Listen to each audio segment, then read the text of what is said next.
Welcome to EconTalk, coming to you from the Library of Economics and Liberty. I'm your host, Russ Roberts of George Mason University. We'd love to hear from you. If you have any comments or feedback, please send me an email at roberts@gmu.edu. You can find more EconTalk at www.econtalk.org, along with readings and links related to this podcast. My topic for today is intermittent explosive disorder. That's either a newly discovered mental condition or simply a fancy bit of psychiatric jargon for getting really angry. In this podcast, I take a look at the science and economics behind this issue. How reliable is the study that purports to identify this mental condition? Is it science, or is it simply a manufactured malady to encourage people to use the services of psychiatrists? A study came out earlier this month finding that as many as 7.3%, I love that decimal point, so accurate, 7.3, not 7, not 8, 7.3% of Americans may be suffering from intermittent explosive disorder. That's 16 million of us. That's pretty frightening.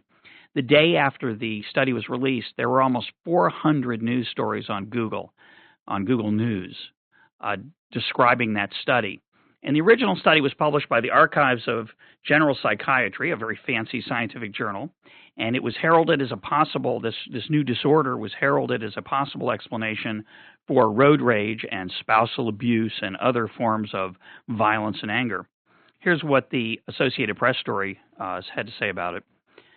People think it's bad behavior and that you just need an attitude adjustment, but what they don't know is that there's a biology and cognitive science to this, said Dr. Emil Coccaro, chairman of psychiatry at the University of Chicago's medical school. So it's not just people losing control, getting mad, losing it, as we say, but it's a scientific biological disorder. As if a switch is on the on position in your body and not mine, or vice versa. But what exactly is intermittent explosive disorder? According to that Associated Press story, intermittent explosive disorder involves multiple outbursts that are way out of proportion to the situation.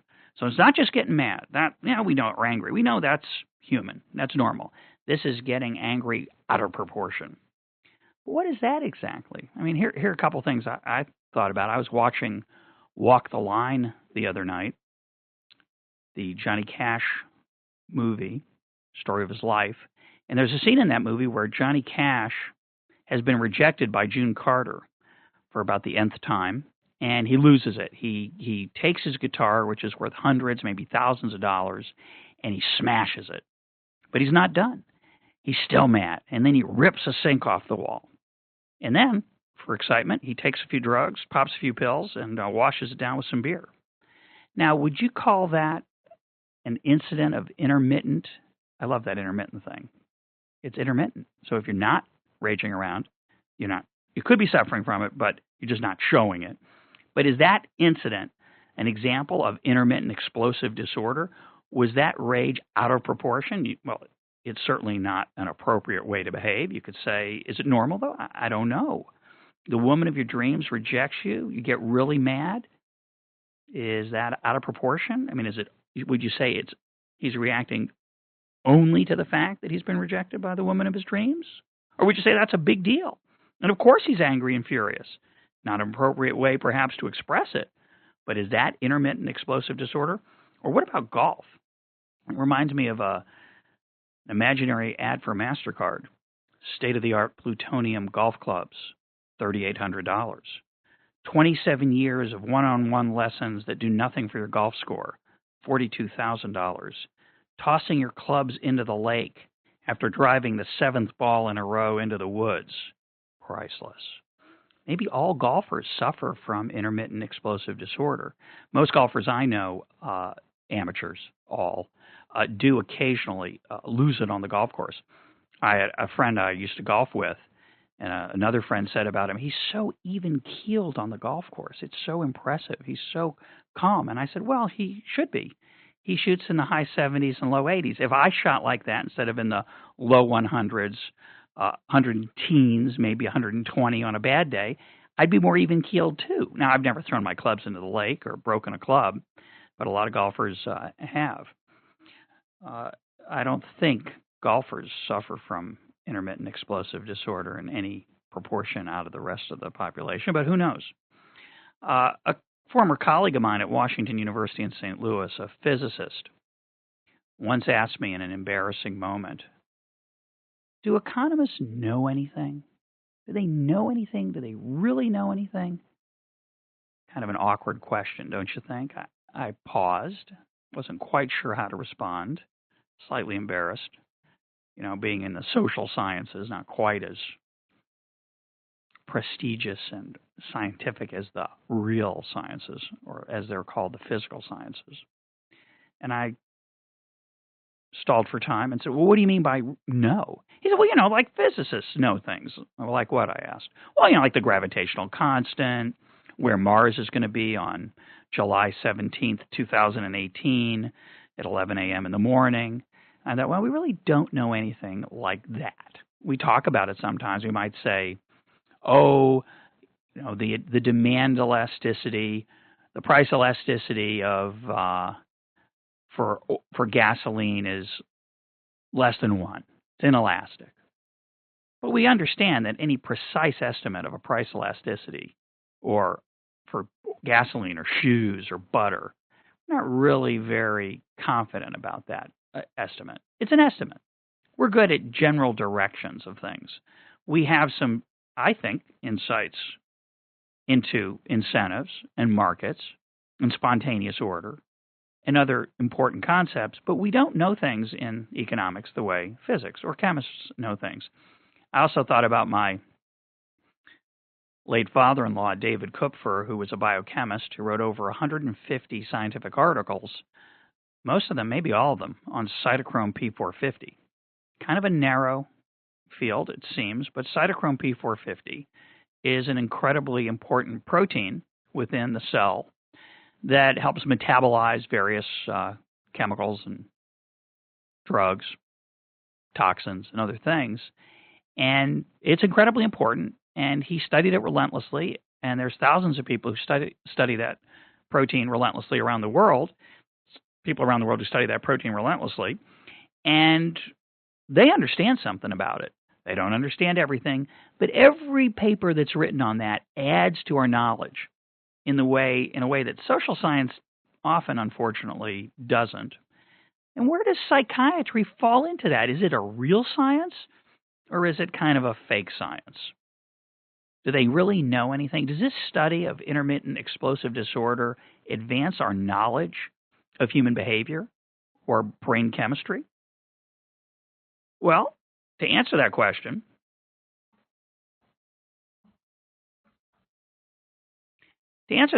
you'd want to know something about how exactly did the study define intermittent explosive disorder. If there's a cognitive science to it, a biology, as one of the co-authors of the study, Dr. Coccaro, claimed in that Associated Press story, surely there's some scientific basis for the conclusion that 7.3% of Americans suffer from this disorder. In fact, at one point, in one study, in one of the reports on the study, Dr. Coccaro referred to intermittent explosive disorder as being more common than better-known mental illnesses, such as schizophrenia or bipolar disorder, implying that intermittent explosive disorder was a mental illness, something that is presumably biological. So how did the study find out that 7.3% of us, perhaps as many as 7.3% of us, suffer from this disorder? Did they take a tissue sample or a brain scan or a blood test? Well, actually, they did a face-to-face survey of over 9,000 Americans. And face-to-face in the study and in the reports that I saw about it, I think was supposed to convey a more scientific approach. It wasn't a mail-in survey or an internet survey, a phone survey. It was face-to-face, but as we'll see, face-to-face has its own problems. But the survey was face-to-face, and respondents were asked the following questions. I discovered the actual questions in a story written on the website WebMD by one Miranda Hittey, who was the only reporter that I saw who actually told her readers what the study actually did as opposed to what it concluded. And according to that story, survey questions included how often participants had experienced anger attacks in which they, and now there are three choices coming, lost control and broke or smashed something worth more than a few dollars, lost control and hit or tried to hurt someone, lost control and threatened to hit or hurt someone. So those are the three measures. Any one of those three would be an example of intermittent explosive disorder. Lost control and broke or smashed something worth more than a few dollars. That would be the Johnny Cash guitar sink episode, or the golf clubs in the lake. Lost control and hit or tried to hurt someone. That would be, violence or attempted violence. And then the more elusive, lost control and threatened to hit or hurt someone. Threatened to hit or hurt someone. Now, what exactly does that mean? Threatened. So if you get really mad at someone and yell, "I'm going to kill you!" I'm going to kill you. Is that intermittent explosive disorder, or is that an idiomatic expression that has come to mean I'm really angry with you? How would you answer those questions sitting face to face with an interviewer? Well, one conclusion you might draw from a face-to-face survey is that intermittent explosive disorder is underestimated. It's really much greater than 7.3%, because it might be hard to reveal to a stranger interviewing you that you've lost control and hurt someone, or lost control and, say, thrown your golf clubs in the lake, or lost control and screamed violently at somebody. So one conclusion might be that intermittent explosive disorder is actually underestimated by this study. The other possibility is that it is overestimated, because I could imagine having trouble answering those questions. Not really that scientific, the phrase lost control. What does that mean exactly? Does it mean really angry? Does it mean blindly raging against someone such that I don't know what. So you could imagine a person being surveyed and being asked, have you lost control? And asking the questioner, well, what do you mean by lost control? Now, I wonder what the person administering the survey is supposed to say in response to that.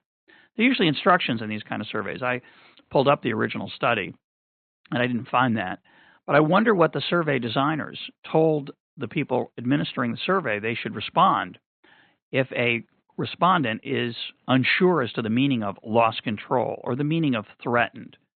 Would they encourage, perhaps, the respondents to be more liberal in their definition of lost control, less liberal, narrow, wide?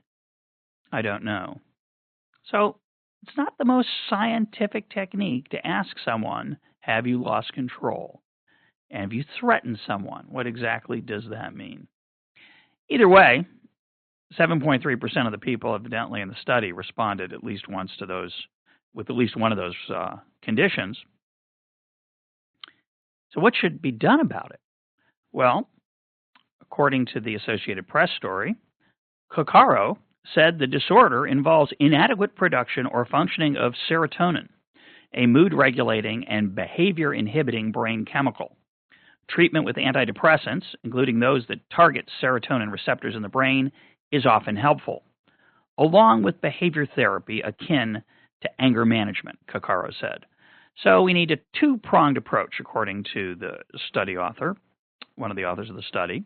We need drugs, and we need therapy. I don't know how effective those things are or would be. Interesting to find out. I'm a skeptic about the virtues of anger management therapy. I know how hard it is to change behavior of human beings. Drugs are probably more effective, although I don't know in this case whether these particular drugs, serotonin and others would be things that add serotonin, or other antidepressant drugs would be useful. And it's kind of amusing. In a different story in the Chicago Sun-Times, Dr. Coccaro took a slightly different approach. According to the Sun-Times, intermittent explosive disorder likely is caused by a chemical imbalance in the brain, excessive amounts of the chemicals that trigger outbursts and not enough of the chemicals that inhibit outbursts, said Dr. Emil Coccaro, an IED expert who co-authored the study. These people aren't jerks, he said. They have a real problem. Intermittent explosive disorder can be treated with antidepressants such as Prozac and Zoloft. In about 70% of cases, the drugs give patients a longer fuse before they blow up. The drugs are, quote, reasonably effective, unquote. The The drugs are reasonably effective, but not a magic bullet, Kokaro said. The Sun Times story continued. Patients also need behavioral therapy to control their anger. For example, when they feel they're about to explode, patients should take a timeout by perhaps walking around the block, Kokaro said. So that's an interesting perspective. Either we need to have anger management therapy or take more walks around the block or count to 10 more often.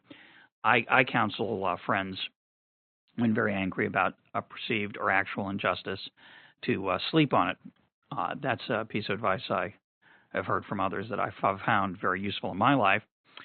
It's cheaper than anger management therapy, but walking around the block or counting to 10 also works very well. But we definitely need more drugs, according to the study authors, prescribed, of course, by psychiatrists.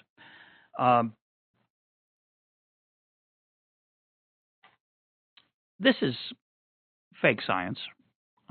It's morally and intellectually bankrupt. It's an excuse to help run people's lives using pharmaceuticals, which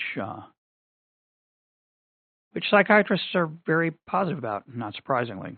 If you think about it carefully, if you think about people reading those stories, it's hard to remember that this is really a totally made-up disorder. A set of questions was asked in a survey, and people were asked to respond to those questions, and a disorder was created. We have a lot of disorders in America, many of them treated by drugs now. And that's good for psychiatrists. That's good for some of us, perhaps, but I don't know how good it is for the rest of us, particularly when those drugs are paid for by various insurance programs mandated by government regulation, which is, I think, a bad idea. Let me explain that a little more clearly. Many states require insurance companies to cover particular maladies or problems or uses of the healthcare system if a company is to offer a health insurance plan within that state. If you're an employer and you want to offer an insurance plan, or an employee that wants to choose a particular plan, you can only choose plans that cover all of these mandated benefits. You can't pick and choose. You can't say, I want a simpler or cheaper plan that doesn't cover as much. You're not allowed to say, I don't think the risk to me of this particular problem is very large, and I'm just going to go without insuring it. So, for example, in New Jersey, if you're a man, you have to buy, if you're going to buy health insurance, if health insurance is offered within the state of New Jersey, it must cover a mammogram and a pap smear, even though the odds that you'll be using those services are quite small. Not surprisingly, this system of mandated benefits, which is that list of what benefits are mandated and which ones are not, is flexible. It's under the control of the legislature. So, not surprisingly, there's a lot of lobbying on behalf of the manufacturers of healthcare devices, of pharmaceutical drugs, and the practitioners that would either prescribe these medicines or use these, install or surgically implant these devices. They're going to lobby to have their device, their treatment, their activity covered. And they'll often be successful or not, but the legislature is always ready to listen, compassionate as they are, to require everyone to pay for everyone else's health care. It's a private plan, but the mandates are by the government, which is very costly. So, for example, in the state of New Jersey, every health insurance plan offered in the state must cover all of these treatments and maladies.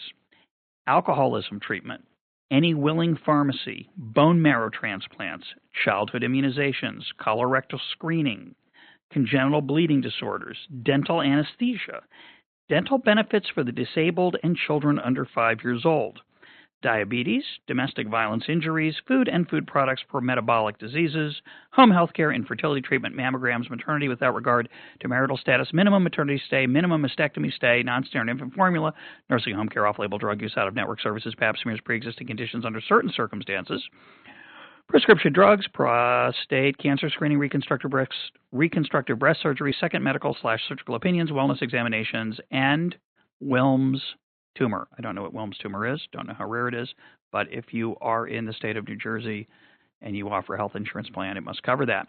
There's one more I didn't list. It's actually number 3 on the list, biologically based mental illness. Biologically based mental illness. So if psychiatrists can make the case that intermittent explosive disorder is a biologically based mental illness, then the state of New Jersey, and other states as well, I would guess, would require all health insurers to provide the drug free of charge, or at least as part of whatever pharmaceutical package, prescription drug package is being offered. That's good for psychiatrists and good for the manufacturers of Prozac, for example, which is sometimes prescribed for intermittent explosive disorder. Prozac happens to be manufactured by Eli Lilly, which just happens to be one of the funders of the study of intermittent explosive disorder written up in the archives of general psychiatry and reported on by almost 400 media outlets.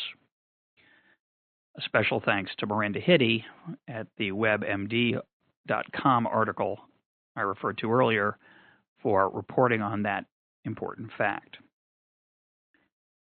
I myself suffer from a rather unusual and extremely rare disorder, the Russell Roberts disorder.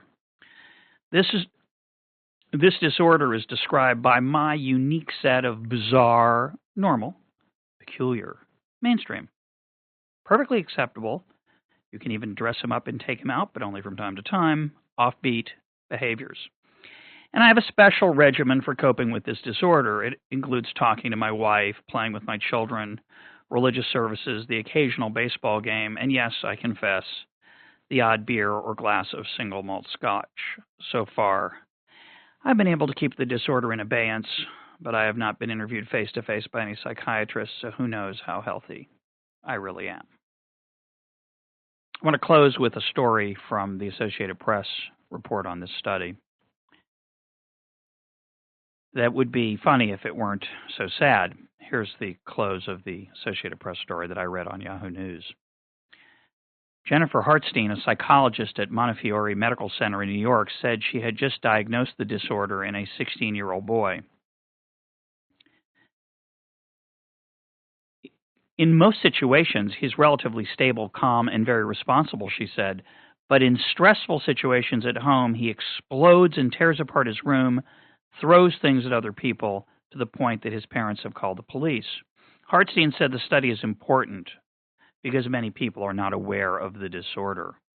Not aware of the disorder? Is there any parent of a 16-year-old boy who is not aware of the peculiar behavior of adolescent boys and sometimes adolescent girls? Although, according to the study, the onset of intermittent explosive disorder is 13 or 14 for boys and 19 for women. But I think, I don't have any adolescent boys yet, but my experience with friends who do said that this kind of behavior is not uncommon. The yelling and screaming in the room in a stressful situation, and even occasionally throwing things at other people. They have a different name for it, these parents. They don't call it intermittent explosive disorder. They call it puberty. And in the case of males, testosterone, I think, is the chemical most heavily involved rather than serotonin. For EconTalk, I am Russell Roberts. Thank you for listening.